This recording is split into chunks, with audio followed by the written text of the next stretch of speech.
सभ्यता। आज की जो हमारी सभ्यताएं हैं वो इसी बात पर तो आधारित है।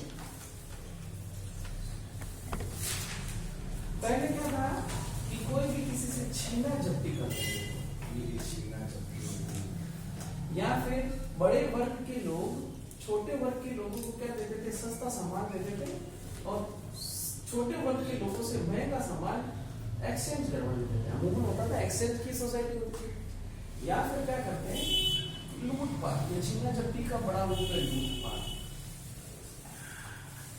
समय के साथ क्या हुआ, इन सारी चीजों पे रेस्ट्रिक्शंस लगाते हुए हमने कहा कि नहीं, यदि आपको कुछ चीज चाहिए तो आप हमारे से बात करो, उस बात कर को आप हमें क्या दोगे, प्रस्ताव।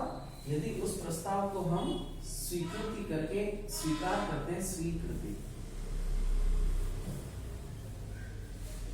इस प्रस्ताव को स्वीकृत करेंगे तब किसका फॉर्मेशन होगा, वचन का। और इसी वचन को जब कानूनी रूप से करार बनेगा तो प्रतिफल के साथ मिलेगा वो करार, और इसको जब हम कानूनी रूप से प्रवर्तन करवाने की शक्ति में आते हैं, प्रवर्तन करवाने की शक्ति में आते हैं, तो उसी को हमने कहा संविदा। यदि आप संविदा को प्रवर्तन करने की स्थिति में हो तो फिर लॉ ये कहेगा, मतलब कोर्ट ये कहेगा कि सब आप लोगों के दोनों के बीच में संविदा हुई थी तो आप संविदा को एनफोर्स करो। एनफोर्स करो का मतलब आपसे शक्कर खरीदने की बात हुई थी, आगे वाला आदमी आपको 400 रुपए के हिसाब से शक्कर के भाव देने के लिए तैयार है, तो आप उसको 50 किलो शक्कर डिलीवर करो। यदि आपके पास पैसा है तो इसको कानूनी रूप से प्रवर्तन करवाया जा सकता है। दूसरा, संविदा थी आप दोनों के बीच में, पर एक आदमी अपनी तरफ से प्रवर्तन नहीं कर पा रहा, एक आदमी अपनी तरफ से इच्छुक बैठा हुआ है, तो फिर लोग क्या कहेगा, मतलब कानून क्या कहेगा कि साहब तुम इसको प्रवर्तन नहीं करेगा, या फिर ये कह रहा है कि सर अब ऐसी स्थिति में नहीं हो कि मैं उसको प्रवर्तन कर सकूं, तो ये किसकी मांग करेगा, स्पेसिफिक रिलीफ एक्ट में देखा, क्षतिपूर्ति की मांग। सर मुझे जो नुकसान हुआ, 4 दिन पहले हमने कॉन्ट्रैक्ट किया था, उस वक्त मैं 100 रुपए किलो में शक्कर खरीदा था, आज मुझे शक्कर खरीदनी पड़ेगी 110 रुपए किलो में। कितने किलो शक्कर थी, 100 किलो शक्कर थी, आज मुझे 1100 रुपए ज्यादा देने पड़ेंगे 10 रुपए के हिसाब से, तो ये कंपनसेशन दिलो आप, ये तो कॉन्ट्रैक्ट है।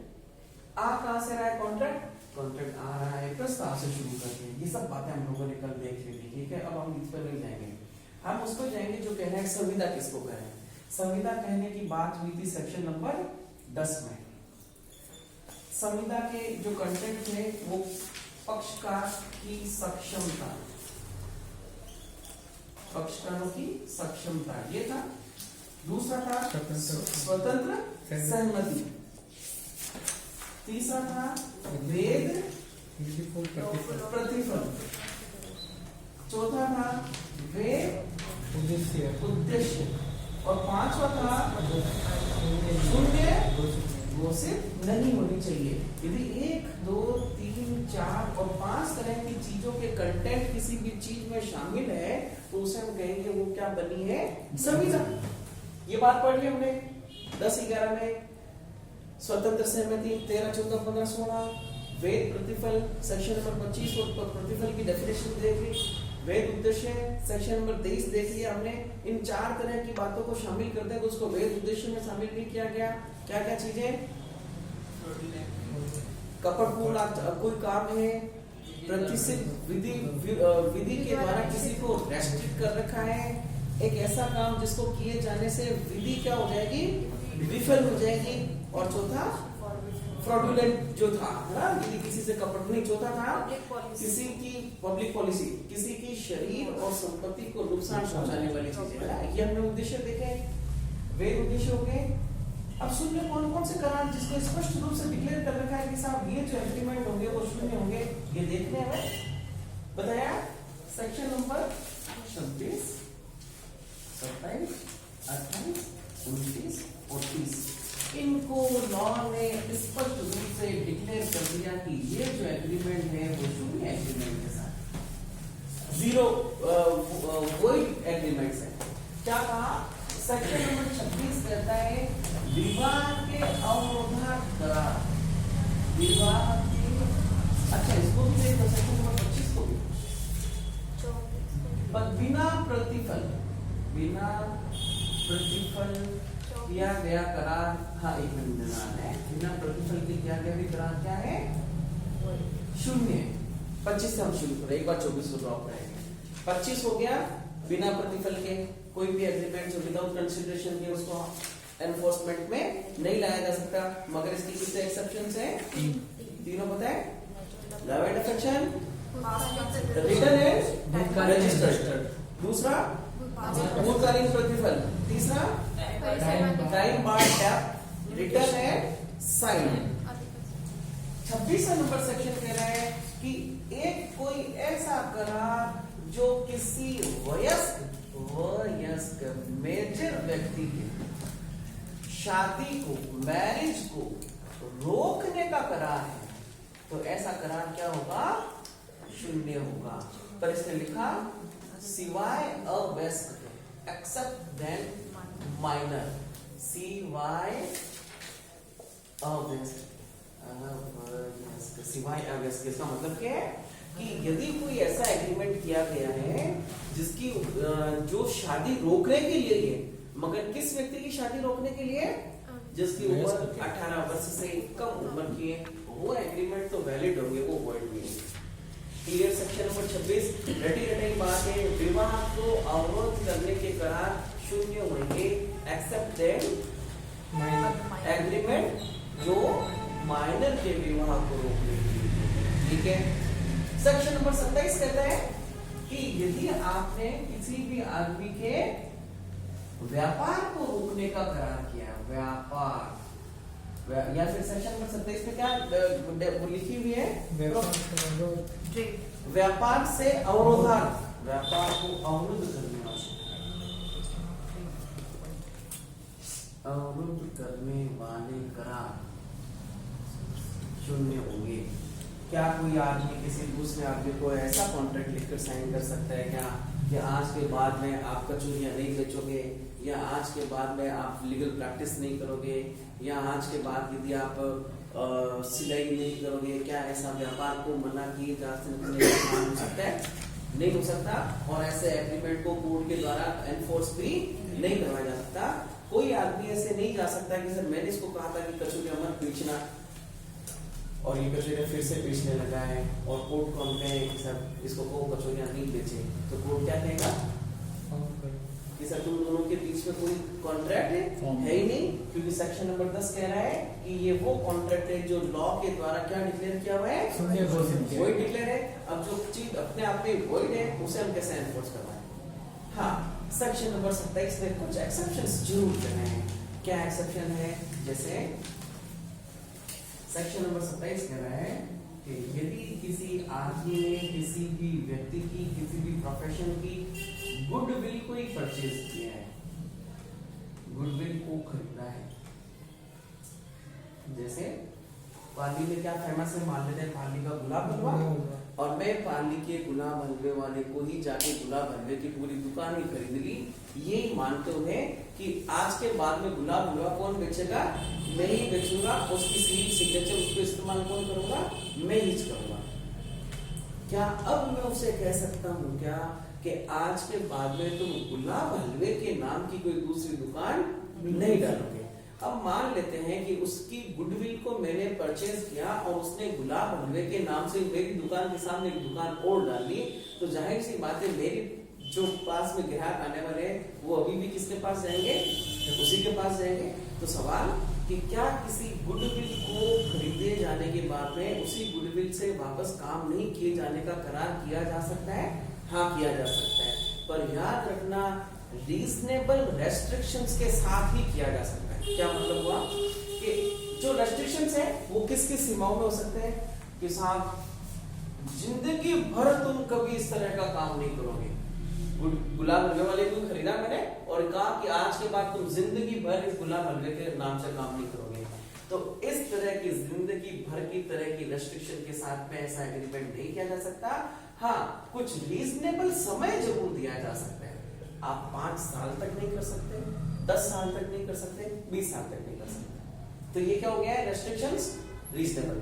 दूसरी के साथ यदि मैं उसे कहूं कि इस गुडविल के नाम से पूरी दुनिया के किसी भी कोने में जाकर तुम गुलाब हलवे की दुकान नहीं लगाओगे, क्या ऐसा किया जा सकता है? तो ज्यादा से ज्यादा मैं कहां तक रेस्ट्रिक्ट कर सकता हूँ? भौगोलिक जो फिजिकल जो जियोग्राफिकल लिमिटेशंस हैं वो भी क्या होनी चाहिए? सीमित होनी चाहिए। क्या पाली में मत लगाओ, पाली और जोधपुर में मत लगाओ, राजस्थान में नहीं लगा सकते, पर पूरे हिंदुस्तान में मना नहीं किया जा सकता। हाँ एक मिनट आ रहा हूँ साहब।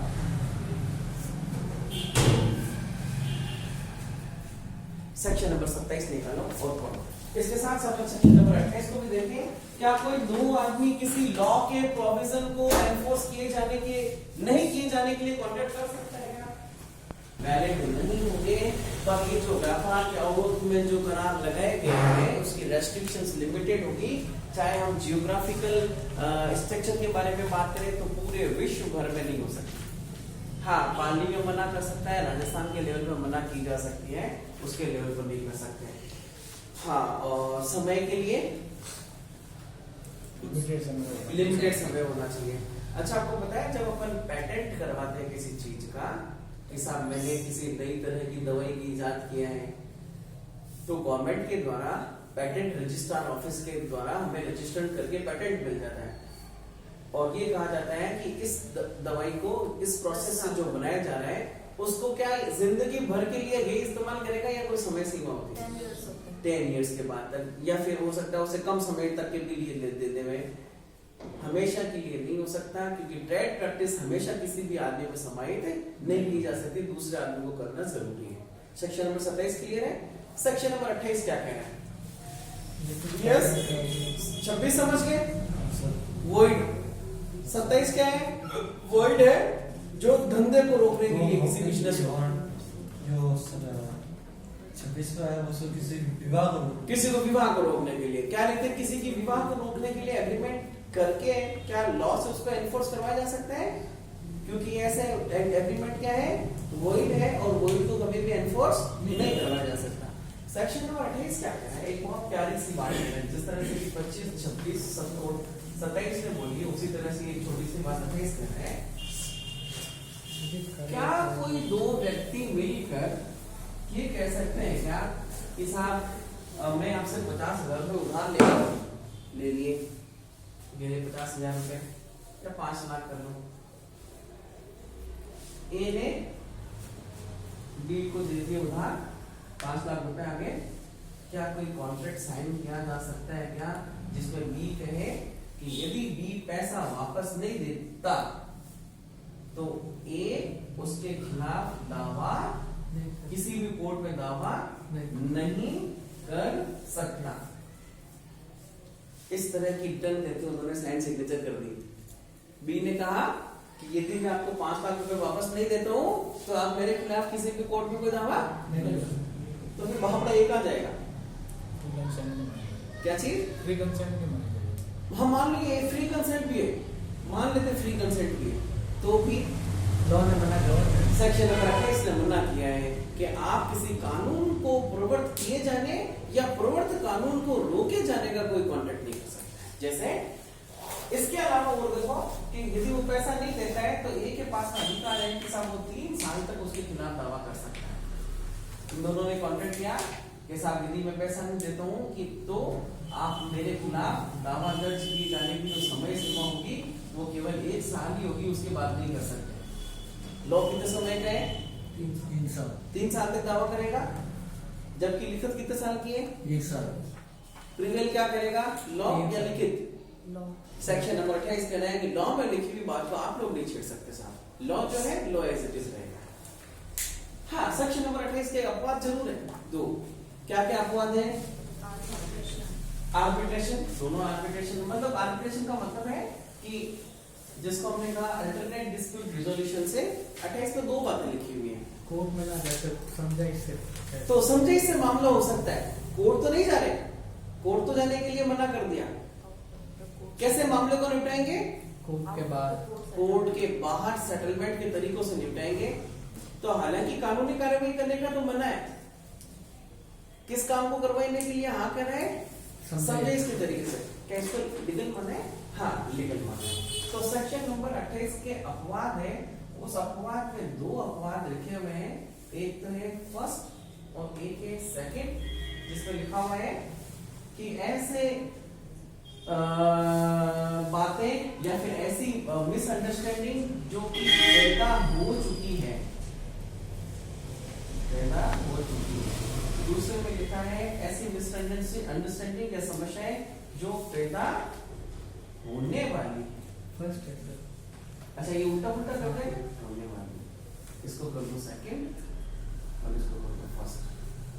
और इस तरह की बात को दोनों पक्षकार यदि ये बात कहें कि इन तरह की समस्याओं के समाधान के लिए हम न्यायालय की दहलीज पर नहीं चढ़ेंगे, तो कहां चढ़ेंगे? मध्यस्थता के माध्यम से हम उस समस्या को सॉर्ट आउट करेंगे। एक बात और है, क्या है थर्ड? पहले तो ये मध्यस्थ के लिए निर्देश करता है यही है। हाँ, और दूसरा संस्था के प्रतिभूति करार की एक बात agreement of bank and financial institution, section number 28।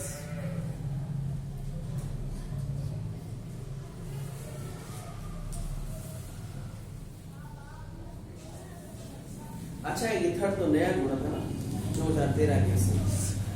Bank या वित्तीय संस्थान के प्रतिभूति करार की व्यावृत्तियां वह कहा लिखित संहिता प्रवृत्ति बनाएगी जिसके द्वारा कोई बैंक या वित्तीय संस्थान प्रतिभूति या किसी करार में ऐसी प्रतिभूति या करार के अधीन या के संबंध में किसी दायित्व से उसके किसी पक्षकार के अधिकार या दायित्व के निर्दिष्ट अवधि से जो उक्त दायित्व से ऐसे पक्षकार के समापन या उन्मोचन के लिए निर्दिष्ट घटना के घटने या घटित न होने की तारीख से 1 वर्ष से न्यून नहीं है। अवसान पर समापन के लिए प्रतिभूति के लिए प्रावधान करते हुए निबंध नियत करते हैं। क्या है भैया अपवाद नंबर 3 समझ में आया? एक काम करो, अपवाद नंबर 3 को अभी छोड़ो, एक बार यहाँ तक चलो। सेक्शन नंबर 28 ने क्या बात कही? सेक्शन नंबर 28 ने कही कि जब भी कभी दो पक्षकार के बीच में लड़ाई होती है वो किसी भी विवाद के संबंध में हो सकती है, जैसा व्यापार के बारे में हो सकती है, संपत्ति के बारे में हो सकती है, प्रॉपर्टी के डिवीजन के बारे में हो सकती है, और वो दोनों आदमी करार करें कि ऐसी किसी लड़ाई की स्थिति में हम कोर्ट में नहीं जाएंगे, ना तो तू मेरे खिलाफ दावा करेगा ना मैं आपके खिलाफ दावा करूंगा। तो क्या ऐसा एग्रीमेंट किया जा सकता है? 28 ने कहा नहीं, न्यायालय में नहीं जाने के लिए कोई भी करार प्रवर्त नहीं करवाया जा सकता। और यदि कोई आदमी कॉन्ट्रैक्ट ऐसा एग्रीमेंट करते हैं तो एग्रीमेंट कैसा होगा? वही होगा। इसके वो अपवाद देखें क्या? अच्छा ओवरऑल करके ये एक ही अपवाद है, न्यायालय में तो जाने का मना कर रहा है, पर कहां जाने की बात कर रहे हैं? मध्यस्थता आर्बिट्रेटर। जैसे कि हमने देखा था सीपीसी में जैनब, सीपीसी का कौन सा सेक्शन नंबर लिखने वाला हूं मैं, जिसमें 4 तरह से 89 जीतू क्या बात लिखने वाला हूं? दीपक ए का मतलब कंसीलेशन, जुडिशियल सेटलमेंट और मीडिएशन। इन बातों का सीबीसी में हमारा दे रखा है कि आप यदि कोर्ट के माध्यम से आपकी कार्यवाही नहीं करना चाहते तो अल्टरनेट डिस्प्यूट रेजोल्यूशन, इनको हमने कहा है ADR, अल्टरनेट डिस्प्यूट रेजोल्यूशन के माध्यम से आप आपकी कार्रवाई कर सकते हो। 28 कर रहे हैं, हम कोर्ट जाने की बात नहीं कर रहे हैं, मगर कहां जाने की बात कर रहे हैं? ADR में जाने की बात कर रहे हैं, जिसको उसने मध्यस्थम के बारे में खास बताया, क्योंकि मध्यस्थम इकोनॉमिकल जो रिलेशनशिप होते हैं उसको कवर करने के लिए अपना काम करते हैं, जैसे कि बैंक के जो ज्यादातर मामले हैं। कहा कौन कौन से मामले के लिए? जो डिस्प्यूट ऑलरेडी एग्जिस्टेंस में आ चुके हैं या जो एग्जिस्टेंस कब जो डिस्प्यूट कब एग्जिस्टेंस में आएंगे? फ्यूचर में। ऐसा लिखा कि जब भी कभी आप और मेरे बीच में किसी तरह की कोई समस्या आती है तो हम आर्बिट्रेशन के माध्यम से निपटारा करवाएंगे। क्या ऐसे एग्रीमेंट किए जा सकते हैं? किए जा सकते हैं। Very good. सेक्शन नंबर 28 खत्म। चलिए सेक्शन नंबर 29 पर सेम ही बात। सेक्शन नंबर 29 क्या है? Void agreement. कौन सा एग्रीमेंट वॉइड होगा? जो क्या कहता है? अनिश्चित नहीं है, अनिश्चित, अनिश्चित, अनसर्टेन है, अनिश्चित है।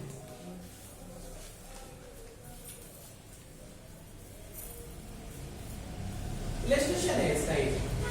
तेल की दुकान पर तेल दिए जाने का, यह नहीं बताया कि कौन सा तेल।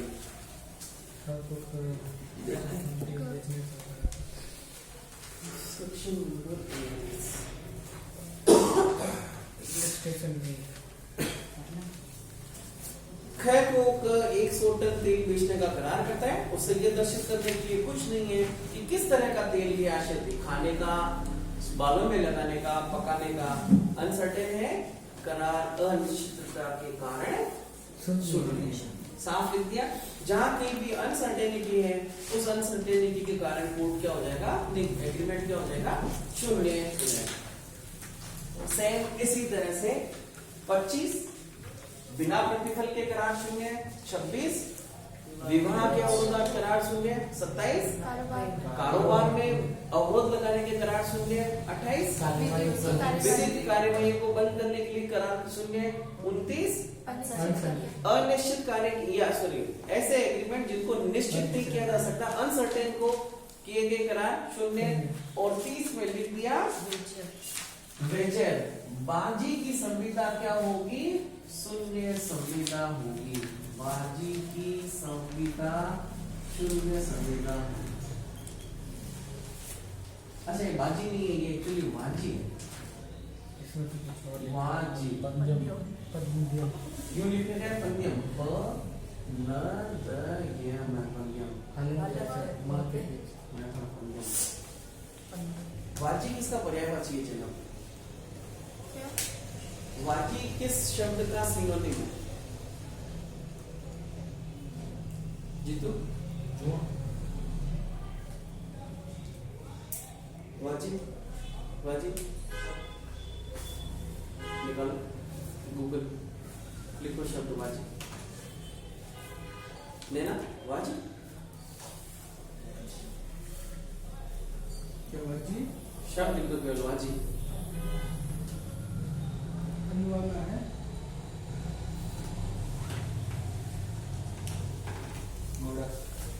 कहां से निकाला? इसके इसके ये क्या है? तो वाची किसका पर्यायवाची? ये घोड़े का पर्यायवाची। देखो घोड़े का पर्यायवाची को देख लो, ये नहीं पता तो वो क्या होता है और तुरंग, ये भी घोड़ा ही है। तो वाची एक्चुअली घोड़े का पर्यायवाची है। और ये जो संविदा होती है कि वो वाची की संविदा याद रखना बच्चा, वाची घोड़े का पर्यायवाची। ऐसा नहीं हो कि वाची की संविदा को पढ़ लो, सवाल आ जाए कि वाची किसका पर्यायवाची है, आपको पता ही नहीं है ना। जैसे कि गुड़ दौड़ होता है ना, गुड़ दौड़ में क्या होता है, घोड़े ही घोड़े दौड़ते हैं। 1 2 3 4 5 नंबर घोड़े, ये 5 नंबर घोड़े दौड़ रहा है ना। मैंने क्या कहा, अच्छा दुबई में ज्यादा होती है, यहाँ नहीं होती। मैंने कहा 1 नंबर जीतेगा, आपने कहा 2 नंबर जीतेगा। मुंबई में होता है सर। हाँ जहाँ पे हो, किसने कहा कौन जीतेगा, ये जीतेगा, ये कहा। तो आप दोनों के बीच में शर्त लगी कि साहब ले ले। दो ने कहा कि यदि 1 नंबर जीत जाए तो मैं तुझे 50,000 रुपए दूंगा। और दो ने कहा नहीं, एक ने कहा कि 2 नंबर जीत जाए तो मैं तुम्हें 50,000 रुपए दूंगा। अच्छा क्या ये निश्चित है क्या कि 1 नंबर जीतेगा या 2 नंबर जीतेगा? क्या है? एक ऐसी घटना है जो इन दोनों पक्षकारों के नियंत्रण में नहीं है, प्रोबेबिलिटी होनी चाहिए वो। अनिश्चित है। कौन सी घटना है? अनिश्चित। अनिश्चित घटना के घटित होने, अनिश्चित घटना के घटित होने या न होने पर किसका भुगतान? संपत्ति का या पैसों का भुगतान।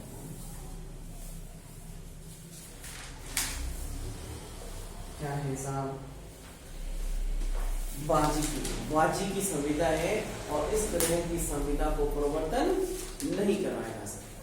पक्षकार जो दोनों हैं उन दोनों के नियंत्रण से बाहर है स्थिति नियंत्रण से बाहर दोनों व्यक्तियों की।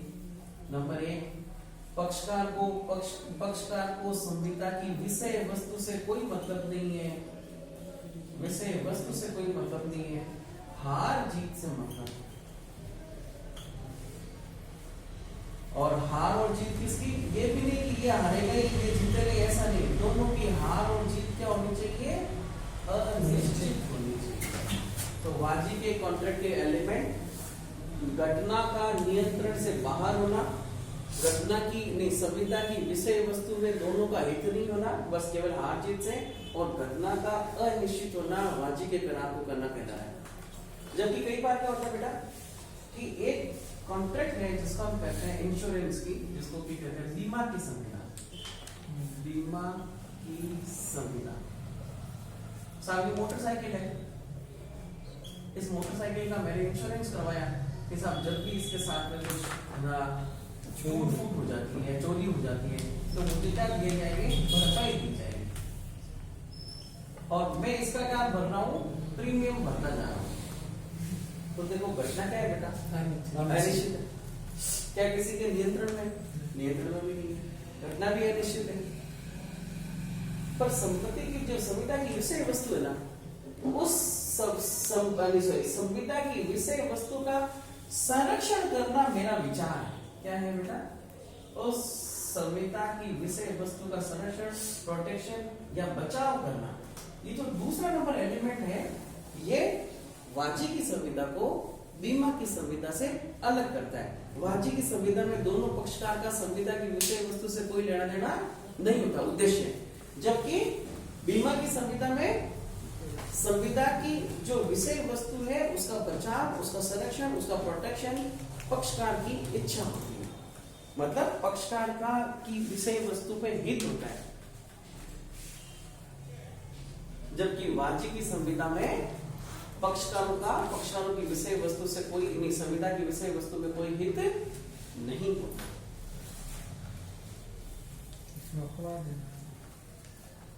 अपवाद में क्या दिखा है, नोटरी वाला 294 आईपीसी पारितोषिक। अच्छा देखो, एक तो देखो पारितोषण है, पारितोषण क्या है, इनाम दिया जाना।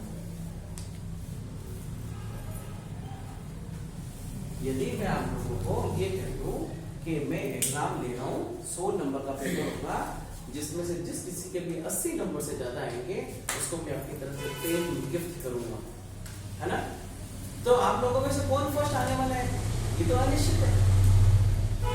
पर मेरे द्वारा पेन दिए जाने की जो घोषणा है, उस घोषणा में आप लोगों में से जो कोई भी आदमी फर्स्ट आता है, वो उस पेन को लिए जाने के लिए कोर्ट पे दावा कर सकते हैं। उसी को अपन ने पारितोषिक किया, क्योंकि ये घटना अनिश्चित होने के बावजूद भी मोटिवेट किए जाने के लिए है, जिसको समाज ने इस रूप में एक्सेप्ट किया।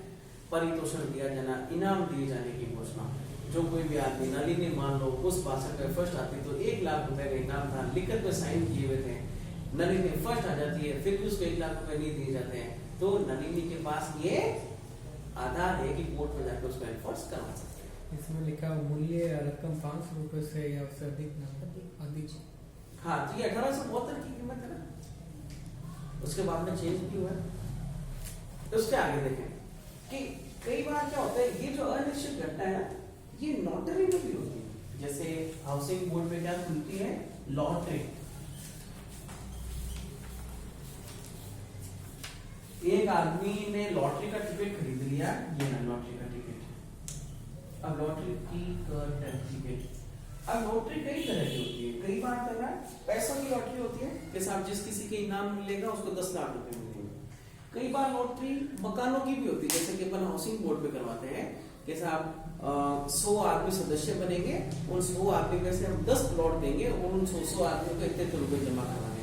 तो क्या हर आदमी पैसा देकर मकान लिए जाने के लिए एनफोर्स करवाए जाने का दावा कर सकता है? नहीं कर सकता। सिविल लाइबिलिटी लॉटरी की ये कहती है कि इस अनिश्चित घटना है, हो सकता है हो भी जाए, नहीं भी हो जाए। सेक्शन नंबर 394 आईपीसी का जो था, वो लॉटरी को आपराधिक दायित्व बताता है कि साहब इस तरह का काम कोई भी नहीं कर सकता।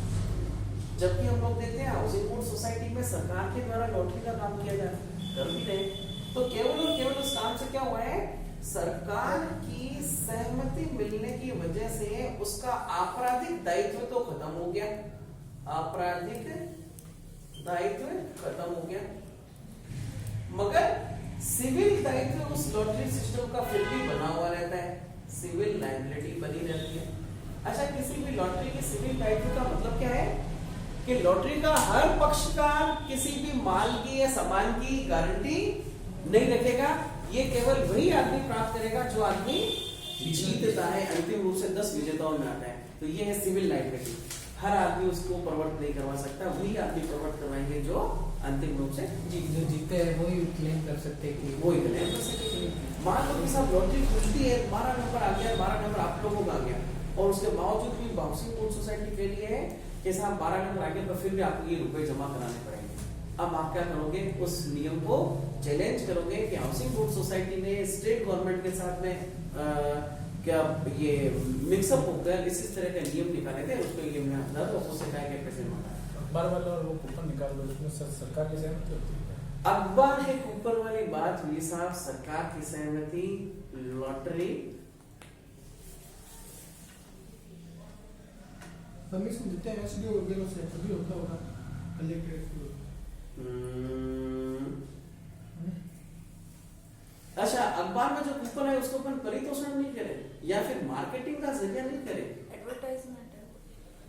एडवर्टाइजमेंट लिखते हैं सीधा लॉटरी कूपन, हाँ कूपन ही लिखते हैं। सीधा लिखते हैं सर। और उस कूपन में क्या करते हैं वो लोग, इनाम 1 2 3 4 5 खुलवाते हैं, जिस किसी पे अच्छा वो क्या खुल रहा है, अच्छा सारे के सारे आदमी उसको थोड़ी कर सकते हैं। अच्छा आपकी बात रही है कि साहब उसको क्या मिल रहा है, समर्थन मिल रहा है, उसमें वो पैसों से थोड़ी नहीं खरीद रहे हैं, क्या कर रहे हैं, वो तो अखबार ही खरीद रहे हैं, उन अखबारों को ही तो हम लोग वो कर रहे हैं, कलेक्ट। एक बात होगी। दूसरी बात, क्या हर आदमी कार की दावा करेगा, क्या करेगा, केवल उसी प्रॉपर्टी को ही देगा जो प्रॉपर्टी उसके नाम में होती है, अलग से नहीं बेचा जा रहा, उसी संपत्ति के साथ दिया जा रहा है। ऐसा हो सकता है कि मैं अपनी प्रॉपर्टी के साथ आपको उपहार के रूप में एक मोबाइल फोन और गिफ्ट करूं, या फिर ऐसा कह सकता हूं कि कोई भी मेरी प्रॉपर्टी को खरीदेगा उसके साथ मैं एक आईफोन का मोबाइल फोन उसको गिफ्ट करूंगा। अब यदि मैं गिफ्ट नहीं करता हूं तो वो एनफोर्सेबल होगा। और क्या ऐसा लिख दिया कि 5 प्लॉट है, 1 प्लॉट वाले को मैं दूंगा, आप लोगों ने 5 प्लॉट खरीदे और उसमें से मैंने 1 प्लॉट के लिए दे दिए, तो आप मुझे 500 के लिए प्रमोट करवाओगे, नहीं करवाओगे। ये केवल अपने उत्पाद की प्रायोगिकता को या फिर उसकी वैल्यू को बढ़ाए जाने के लिए एग्जाम्पल वो आता है, अपने इकोनॉमिकल चीज को बढ़ाया जाने के लिए। तो सेक्शन नंबर 30 जिसको हमने वाचिका करार कहा है, शून्य संविदा है, वो क्या होती है, एक अनिश्चित घटना पर आधारित होती है। वाद के निश्चितावे के जो पक्षकार होते हैं वो केवल और केवल हार जीत तक सीमित होते हैं, वाद की विषय वस्तु पर उनको कोई प्रभाव नहीं पड़ता, और ऐसी स्थिति होती है जो दोनों के नियंत्रण की स्थिति से बाहर हो, उसको हम वाचिका करार कहते हैं। वाची की संविदा कोर्ट में मान्य नहीं है, शून्य है। इस तरह से करके हमने सेक्शन नंबर 10 के 5 एलिमेंट देख लिए, competency, free consent, legal object, legal constitution और नॉट डिक्लेयर्ड वॉइड बाय 29 हो गया। ये सब कौन से कॉन्ट्रैक्ट है, वॉइड एग्रीमेंट्स है। अब हम आए सेक्शन नंबर 31।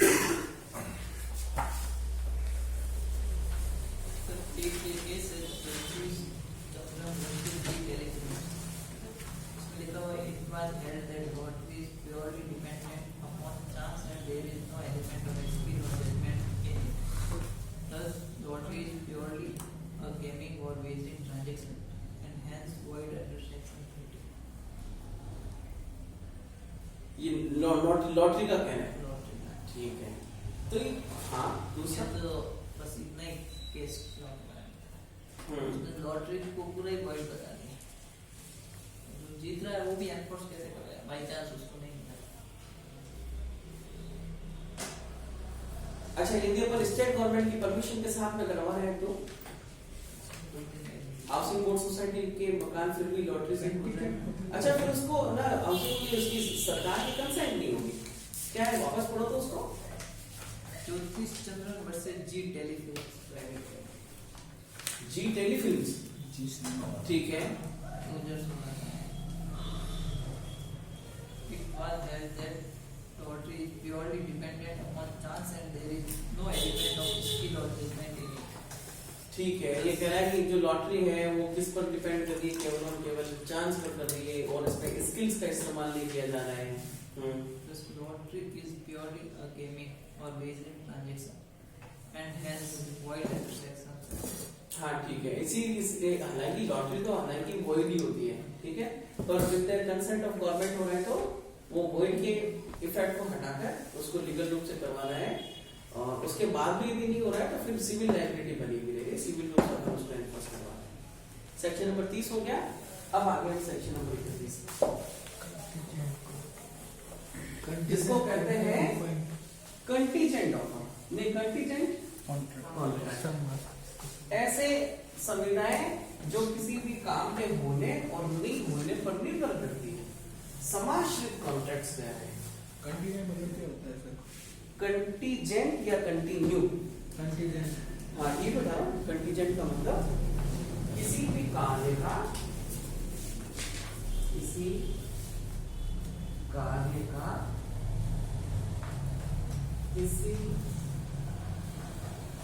घटना पर निर्भर होना। घटना क्या हो सकती है? घटना का घटित होना और घटित नहीं होना। जैसे कि मैं आपको अपना मोबाइल 50,000 रुपए में बेचूंगा, हालांकि 1 लाख रुपए का है, पर मेरी शर्त यह है कि आप पहले क्लास में या फिर आर्टिस्ट को सिलेक्शन करके दिखाओ। Terms and conditions. तो मेरे मोबाइल को बेचा जाना किस बात पर निर्भर करता है? आपके आरजेस के सिलेक्शन पर। यदि आपने आरजेस में सिलेक्शन करवा लिया और फिर मेरे पास में आए कि सर अब आप आपका जो 2 लाख रुपए का मोबाइल है वो मुझे 50,000 रुपए में बेचो, मैंने आरजेस में सिलेक्शन करवा लिया, तो अब आप मुझ पर इस तरह की बात को एनफोर्स किए जाने का दावा ला सकते हो। इसी को हम क्या कहते हैं? Contingent contract. एक ऐसे कॉन्ट्रैक्ट जो किसी घटना के घटित और अघटित होने पर निर्भर करता है। ठीक है सर। क्या लिखा सेक्शन नंबर 31 की डेफिनेशन? कंटीजेंट कॉन्ट्रैक्ट समाश्रित सुविधा की परिभाषा। समाश्रित नाम से पता चलता है किसी पर आश्रित है, उसी को हमने समाश्रित बोला है। हाँ, वह संविदा है जो ऐसी संविदा से संपार्श्विक किसी घटना के घटित होने या न होने पर ही किसी बात को करने या न करने के लिए हो। ठीक है, पढ़ो इसका कोई इलस्ट्रेशन। ख से क संविदा करता है कि यदि ख का ग्रह जल जाए तो वह ख को 10,000 रुपए देगा। ये समाश्रित संविदा है। ठीक है, वो 10,000 रुपए की मांग कब करेगा उससे?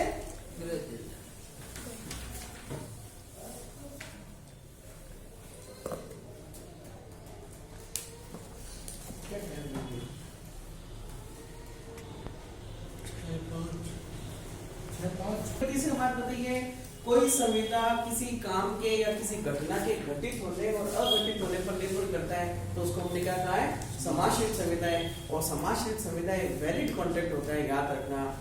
जैसे अभी अपन ने पढ़ा कि मैं यदि अपनी मोटरसाइकिल का इंश्योरेंस करवाता हूँ और वो इंश्योरेंस किस पर निर्भर कर रहा है? यदि मेरी गाड़ी का एक्सीडेंट होता है तो आप मुझे क्लेम वापस क्या करोगे? रीस्टोर करोगे। तो घटना कौन सी थी? किसी भी कार्य के घटित होने और नहीं होने। जब तक वो कार की किसी से कोई घटना नहीं हुई तो क्या मैं पैसों की डिमांड कर सकता हूँ? नहीं कर सकता। और जैसे ही कार किसी के साथ एक्सीडेंट हो जाती है तो अब मैं इंश्योरेंस कंपनी से डिमांड कर सकता हूँ। ये कौन सा कॉन्ट्रैक्ट है? कंटीजेंट कॉन्ट्रैक्ट है, समाश्रित संविदा। सेक्शन नंबर 31 ने बताया समाश्रित संविदा के बारे में। सेक्शन नंबर 32 और 33 क्या कह रहा है? सेक्शन नंबर 32 कह रहा है किसी भी घटना के घटित होने पर आधारित संविदा और किसी घटना के अघटित होने पर। जैसे सबसे नीचे इस तरह का एग्जांपल देंगे कि एक आदमी बी से इस बात का कॉन्ट्रैक्ट करता है कि यदि ये जहाज इस सिरे से इस सिरे पे पहुंच जाता है, ये नदी है ना, यदि ये यहां से यहां पहुंच जाती है तो किसी घटना के घटित होने की बात चल रही है, तब ये क्या करेगा? इसको सामान डिलीवर करेगा, सामान प्रदत्त करेगा। तो किस कार्य पर ये वाला एग्रीमेंट कंटीजेंट है, समाश्रित है? इस जहाज के यहाँ पर पहुंचने की। जैसे ही ये जहाज यहाँ पहुंच जाती है तो ए कानूनी रूप से बाउंड है, बी को ये सामान प्रदत्त करेगा। मगर ये एक जो जहाज जो यहाँ से चली थी वो बीच रास्ते में ही डूब गई, मान लो एक्सीडेंट हो गया, तो क्या अब ये जहाज कभी यहाँ पहुंचेगी? नहीं पहुंचेगी। मतलब उस घटना का घटित होना अब क्या हो चुका है, असंभव हो चुका है। मतलब जो कोई संविदा किसी ऐसी घटना पर निर्भर करती है, घटना के घटित होने पर कार्य किया जाएगा और वो घटना असंभव हो गई, असंभव, कभी भी नहीं पहुंच पाएगी, तो अब ये जो एग्रीमेंट है वो क्या हो गया है, वॉइड हो गया है, शून्य हो गया है, जिसको प्रवृत्त नहीं करवाया जा सकता। समझ गए? समाश्रित संविदा 32 पर लिखा था किसी घटना के घटित होने, 33 पर लिखा है किसी घटना के नहीं घटित होने, नहीं घटित होने पर। ए ने कहा कि यदि इस जहाज इस सिरे से इस सिरे तक नहीं पहुंचती है, नहीं पहुंचती है, तो मैं आपको सामान डिलीवर करूंगा। जहाज यहां से यहां पहुंच गई तो क्या आप ये से सामान मांगेगा? नहीं मांगेगा। यदि जहाज यहां से यहां पहुंच जाती है तो वो संविदा क्या हो गई है, शून्य होगी। अब वो उसको प्रवर्त नहीं करवा सकता। मतलब सब पहुंच जाती है तो वो नहीं भाई एग्रीमेंट क्या था, ए ने कहा कि यदि ये जहाज यहां से यहां नहीं पहुंचती है तो मैं डिलीवर करूंगा, ठीक है। पहुंच गई, अब डिलीवर नहीं करेगा क्योंकि कंटीजेंसी क्या थी, इसके नहीं पहुंचने की। पर इसी को देखो, नहीं पहुंचने की बात थी, ये जहाज बीच में डूब गई। क्या ये जहाज कभी यहाँ पर पहुंच पाएगी? नहीं पहुंच पाएगी।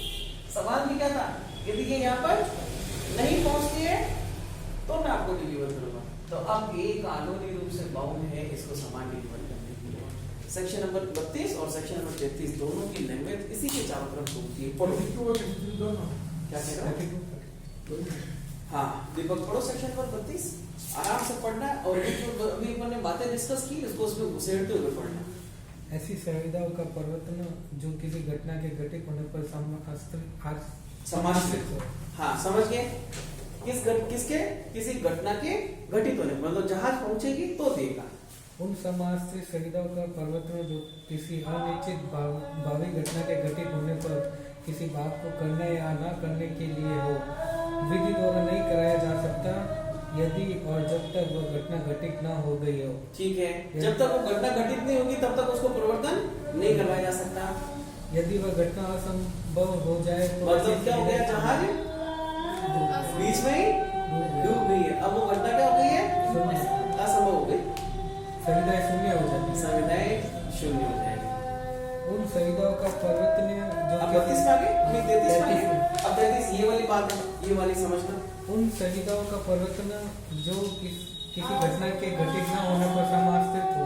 हाँ क्या सवाल था कि ए सामान डिलीवर करेगा कब, जबकि जहाज वहां तक नहीं पहुंचे। हाँ उन समाश्रित संविदाओं का परिवर्तन जो किसी अनिश्चित भावी घटना के घटित न होने पर किसी बात को करने या न करने के लिए हो, तब कराया जा सकता है जब उस घटना का घटित होना असंभव हो जाए। उसे क्या हुआ है, हाँ क्या कहा था इसने कि जब ये यहाँ नहीं पहुंचेगी तब मैं सामान डिलीवर कर दूंगा। जहाज बीच में ही डूब गई तो अब क्या कभी पहुंचेगी, अब नहीं पहुंचेगी तो करो भाई सामान डिलीवर। ये कहा है कि उस घटना को उस संविदा को तब प्रवर्तित करवाया जाएगा जबकि ऐसी घटना का घटित होना ऐसा। ठीक है समझे।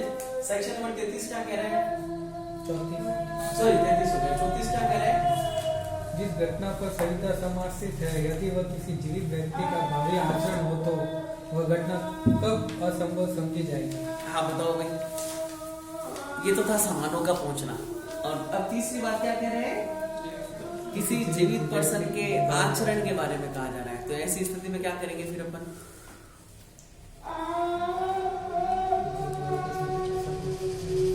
भाई मान लो कि उसने कहा कि मैं बड़े होके मेरी बच्ची की शादी आपके साथ करवाऊंगा। इससे पहले कि वो बड़े हुए बच्चे और उस बच्ची की और पुरुष की डेथ हो गई तो क्या करवा पाएंगे, नहीं करवा पाएंगे। अच्छा इसकी सेक्शन से तारतम्यता नहीं बैठ रही, मुझे पढ़ने पे एक बात। सेक्शन 34, जिस घटना पर संविदा समाश्रित है यदि वह किसी जीवित व्यक्ति का भावी आचरण हो तो वह घटना, इलस्ट्रेशन देख रहा हूं मैं सीधा सा, क्या करार करता है कि यदि ग से ख विवाह करे तो वह ख को एक धनराशि देगा। देखो धनराशि दिए जाने के बाद किस पर समाश्रित है? शादी हो गई। मतलब किसी पिता ने कहा किसी बच्चे को, किसी लड़के को जाकर कि यदि तू मेरी लड़की से शादी करे तो आपको 50,000 रुपए या 60,000 रुपए जितने भी दूंगा। घर से गैर विवाह कर लेती है, कन्या विवाह कंटीजेंट होगी। अब गैर से अरे यार क्या कहा उसने कि तू मेरी बेटी से शादी करेगा तो आपको पैसे देंगे। उसने किसकी बच्ची से शादी कर ली? किसी और से शादी कर ली। अब गैर से ख का विवाह असंभव समझा जाना चाहिए, यद्यपि यह संभव है कि गैर की मृत्यु हो जाए तत्पश्चात ख से गैर विवाह कर ले, वो बात अलग है। पर यदि वो दूसरे आदमी से शादी कर लेता है तो क्या गया? कॉन्ट्रैक्ट क्या हो गया है? शून्य हो गया। मतलब किसी भी बात के आचरण पर निर्भर करता है। तो यदि कोई भौतिक घटना जिस पर कोई संविदा समाश्रित है इस प्रकार हो, जिस प्रकार से कोई व्यक्ति किसी अनिर्दिष्ट समय पर कार्य करेगा तो वह घटना असंभव होगी तब समझी जाएगी जब ऐसा व्यक्ति कोई ऐसी बात करे जो किसी भी परिमित समय के भीतर के उत्तरभावी आकस्मिकताओं के बिना उस व्यक्ति के द्वारा वैसा किया जाना असंभव है। तो यदि वो किसी दूसरे से शादी कर लेता है तो क्या वो उसकी बच्ची से शादी कर पाएगा? नहीं कर पाएगा। सेक्शन नंबर 35, संविदाएं जो नियत समय के भीतर भी इस घटना के घटित होने पर समाश्रित हो कब शून्य हो जाएगी? क्या कहा साहब? पर्टिकुलर टाइम कब होना चाहिए? 20 दिन के अंदर ये घटना घटित हो जाती तब मैं काम कर दूंगा। 20 दिन हो गए, घटना का परफॉर्मेंस हुआ ही नहीं, कॉन्ट्रैक्ट शून्य। साफ सी बात है, 35 पढ़ने की आवश्यकता नहीं है। सेक्शन नंबर 36 कह रहे हैं साहब कि आपने एक एग्रीमेंट ऐसा फॉर्म किया है जिसमें जिस घटना को जो कार्य से बताया गया था वो कार्य ही अपने आप में क्या है? इम्पॉसिबल। हाँ, जैसे कि यदि तुम चांद के तारे तोड़ लाते हो, सॉरी आसमान के तारे मेरे लिए तोड़ लाते हो तो आपको 20 लाख रुपए का तत्काल भुगतान कर दिया जाएगा। क्या कोई तारे तोड़ कर ला सकता है? घटना कौन सी है? असंभव घटना। हाँ, ऐसा जरूर था कि यदि आप मेरी पुत्री से विवाह कर लेते तो आपको 20 लाख रुपए का मैं इनाम दे दूंगा, तब तो वो विवाह कर सकता है। 20 लाख रुपए के इनाम के लिए भी हकदार होगा। मगर आसमान से तारे तोड़ना अपने आप में असंभव घटना है। इसका मतलब जब कोई कंटीजेंट कॉन्ट्रैक्ट किसी इम्पॉसिबल इंसेंट पर ही निर्भर जब कोई समाश्रित घटना किसी असंभव घटना पर ही आधारित हो तो इस तरह के समाश्रित कॉन्ट्रैक्ट परफॉर्म नहीं किए जा सकेंगे और वो वॉइड होंगे। क्या करार करता है कि यदि दो सरल रेखाएं जो दो पैरेलल लाइंस होती है ना उनको हम लोग कभी भी नहीं मिला सकते, भले कितना भी चाह लें। दो पैरेलल लाइंस है वो हमेशा लंबी करेंगे तो पैरेलल भी चलेगी। जैसे कि रेलवे का जो ट्रैक है वो हमेशा पैरेलल चलता है। तो क्या कह रहा था मैं आपको कि यदि बात कही कि इन दोनों पैरेलल लाइन को मिला दो और आपको 1000 रुपए का भुगतान कर देंगे तो एग्रीमेंट शून्य होगा। क्यों? क्योंकि कंटीजेंसी इस तरह के इंसिडेंट पर डिपेंड कर रही है जो इंसिडेंट कभी भी परफॉर्म नहीं किया जा सकता। क करार करता है कि यदि क की पुत्री ग से ख विवाह कर ले तो वह ख को विवाह करेगा। करार के समय ग मर चुकी है, पॉसिबल ही नहीं है उसको परफॉर्म करना, शून्य हो गया। तो सेक्शन नंबर 36 तक ही रखते हैं। मैं आपको ज्यादा एक सवाल पूछना चाह रहा हूँ ना, इसको बंद करो। तो सवाल क्या है?